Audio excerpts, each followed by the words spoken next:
Well, good day to y'all. I was just reading some stories on the computer about different things, about the news of the day. And there was a thing on there about a charter school over in Colorado that a boy had been 12 years old, I guess he is, was kicked out of school for having a backpack with some patches on it. Uh, One of them was the Gadsden flag. That's the one with the coiled snake and says, "Don't tread on me." Now that came, I can't remember which state it was. That was Connecticut, New Hampshire, one of them New England states before, when it was a colony, before the War for Independence took off.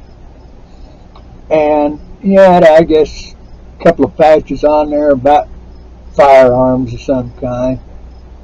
The one about the Gadsden flags when he got bounced for. Said it was from, teacher had said it was from the Civil War era about slavery.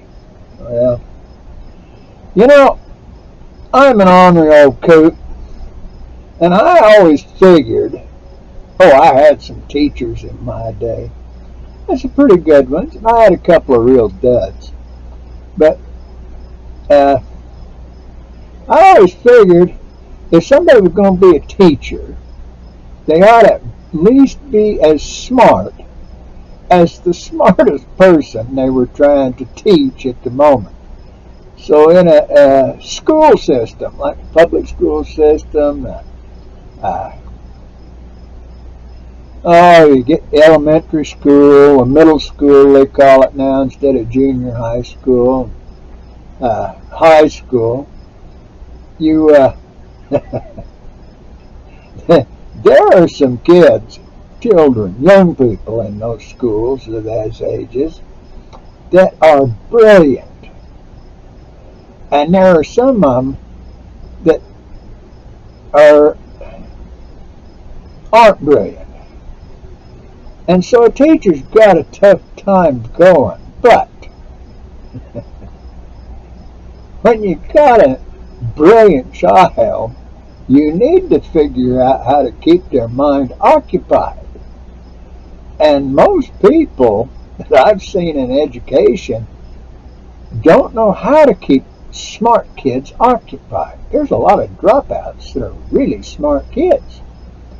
And there's a lot of duds that drop out too, so it's not of course, I always figured there ought to be some point there around 12, 14 years old when public education became sort of an apprenticeship, where something they were good at. The school was shut. The school people ought to find out what the kid is really good at and maybe put him into animal husbandry as the main focus, or put him into music. Some of these kids are really good. There's all kinds of things. Some kids are fantastic with numbers. Others are fantastic with the different kinds of sciences.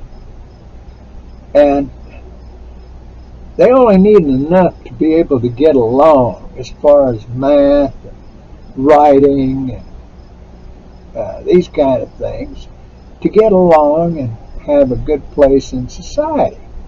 But they would sure be a benefit if we could get most of the young people into some field where their genius could really show. But we don't do that. No.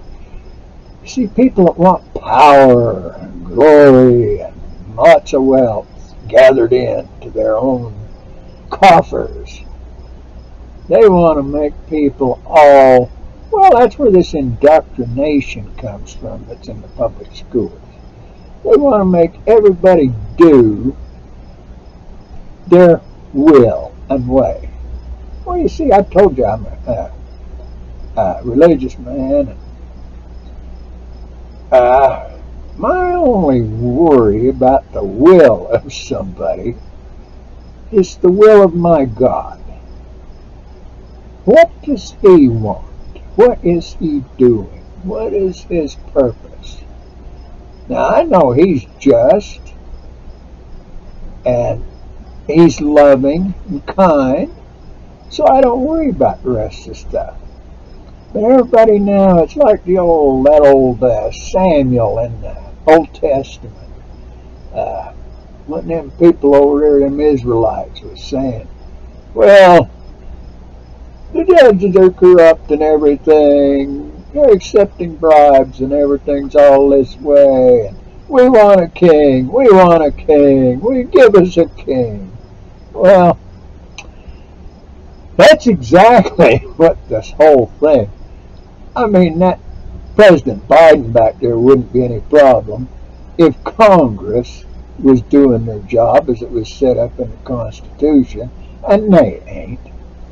It wouldn't be bad if the Senate was still senators representing independent, sovereign states and balancing things out, but they ain't. You know, all these people, they're party people.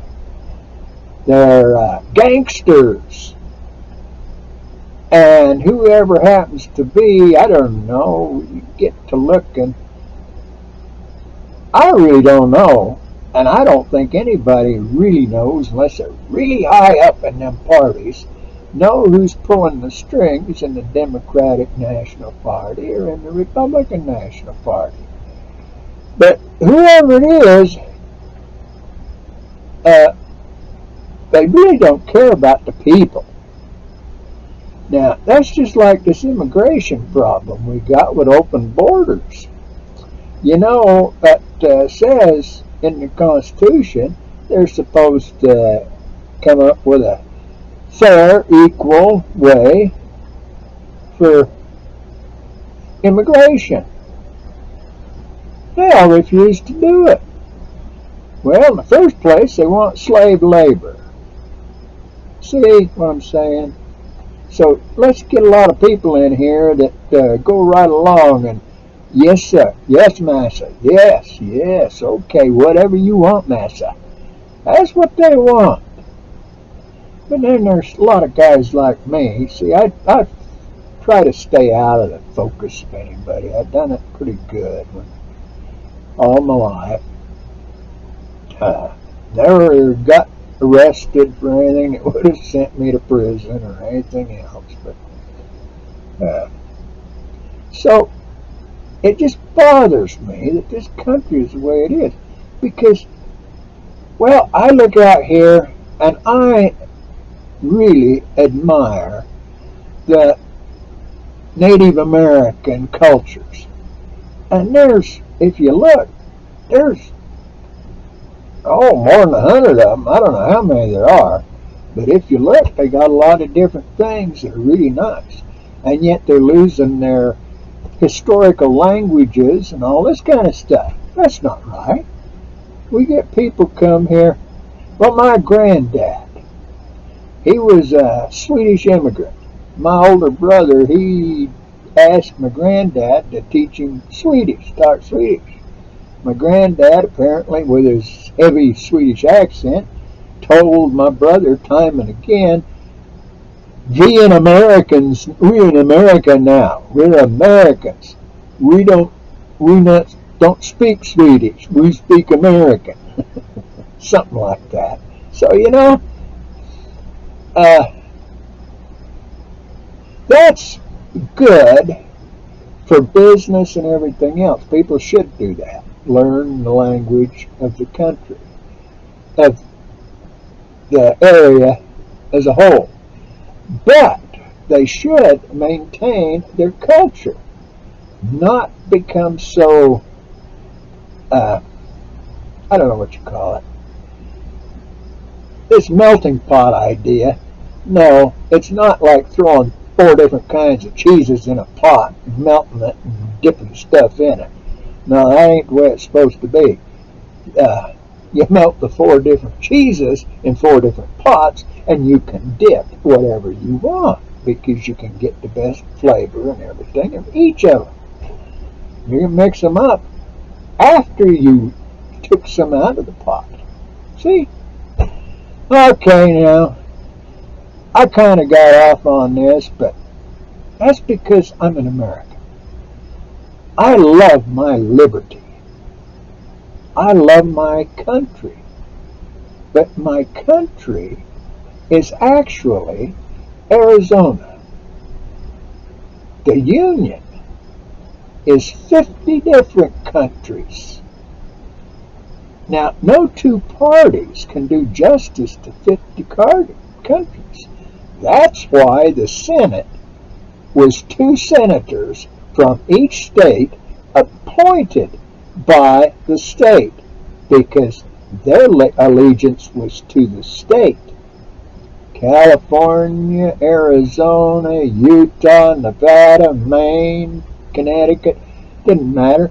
Those 2 senators from each of those states, their loyalty was to the state. Okay? Now that's what made America great. The congressmen, each was from a district in states. Their loyalty was to the people of the district in that state. See? That's the way it was set up. But instead of that, we wound up with this hodgepodge of an empire that we got, that everybody thinks, oh, we got right. We're supposed to rule the world. Well, according to BRICS and a few other things going on, that ain't working too well for us. So, I'll leave you, and I'll ask God to bless us all, that we may find peace and prosperity in the future. Have a good day.